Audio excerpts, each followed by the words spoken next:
মাত্র ২৯ বছর বয়সে দক্ষিণ কোরিয়ার জনপ্রিয় মডেল কিম জং সুক না ফেরার দেশে পাড়ি জমান।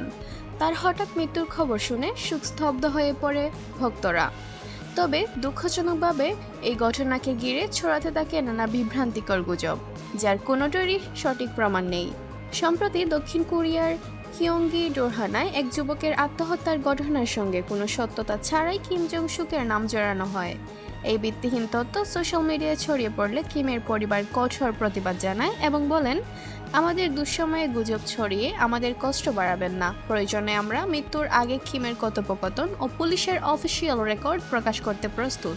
তারা স্পষ্টভাবে জানিয়ে দিয়েছেন, কিমের মৃত্যুর কারণ এখনও তদন্তাধীন এবং কোনো অপরাধমূলক ঘটনার সাথে তার সম্পর্ক নেই। তবে সোশ্যাল মিডিয়ায় ছড়ানো এসব গুজব শুধু পরিবারকেই নয়, ভুল তথ্যের মাধ্যমে জনমানুষকেও প্রতারিত করছে। তাই মনে রাখুন, গুজব নয়, সত্য ছড়ান। আসুন দায়িত্ব নিয়ে কথা বলি, কিমের মতো একজন মানুষ যেন মৃত্যুর পরও সম্মান পায়।